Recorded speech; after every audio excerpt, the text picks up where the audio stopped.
The video quality is not that great, nor the sound quality.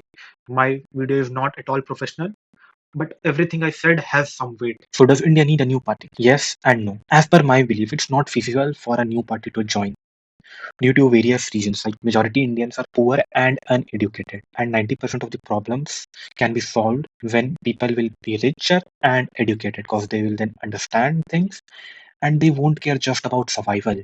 Currently, majority Indians care only about survival of themselves and their family. They don't think about AQI. They think about how they will earn money to get food for their family. Actually, most of the problems are connected to this particular problem. If majority of Indians will get rich, they will be educated, all the major problems will all automatically get solved because standard of living of people will increase. So they will demand more things. They will understand more things.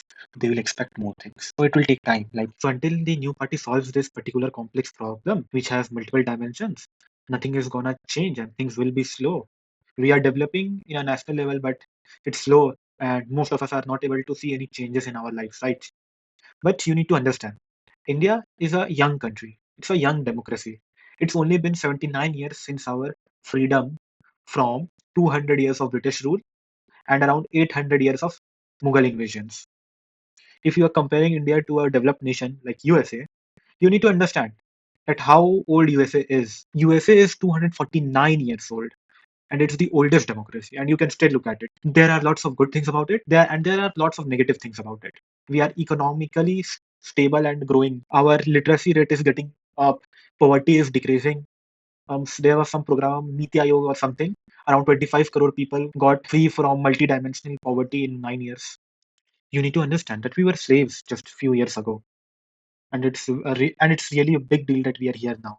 Our government could have done better, but at least it's better than nothing, right? And if we see our neighbors like Pakistan, Bangladesh, Sri Lanka, etc., do you want our countries to be like them? You would have felt grateful if India's condition would have been like Pakistan or Bangladesh. You would have been died from gratefulness. That wow, such a great economy we have. If we see our current government, it's a normal government who does normal corruption. This world is not an utopia. You need to be realistic. Still, our nation is growing up, it's growing steadily. Poverty and illiteracy is decreasing. We are also having good global reputation. I'm not talking about the social media part.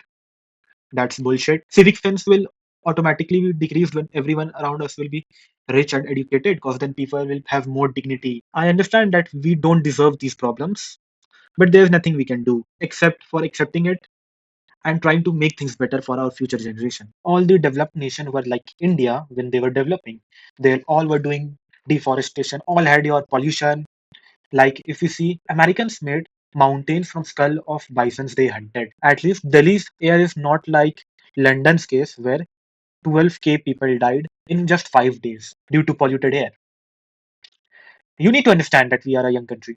And if we talk about libertarian model, I don't think it's gonna work. As per the trends I have seen of the developed nations, they all followed state-led capitalism, where government intervened in the private sector. Like in the case of South Korea, the South Korean government specified that Hyundai, you are gonna focus on cars, Samsung, you are gonna focus on screens and mobiles, and that's how they become rich.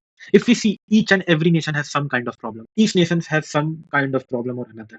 And they all are trying to tackle it. India is also tackling its problems and trying to reach up, trying to be trying to become a developed nation. And if you say, but we are not investing in AI, the most important thing. But you need to realize if in current world, three things which can change the whole game, they are number one, artificial intelligence, number two, renewable energy, number three, biochemical engineering, and dire wolf and stuff. If you see, a lot of countries are focusing on AI, and China is too. And you might think we are not focusing on AI, but we are focusing on renewable energy. Around 2.4 USD is allotted for production and development of hydrogen so that we can become the hub of exporting and production of green hydrogen. India is number fourth in total sustainable energy production, number third in solar energy production, number fourth in wind energy production. And we aim to become sustainable energy hub. And if you say that BJP is licking Adani and other big companies, you need to understand they run our nation. Okay, all the big companies in other nation too run their nation.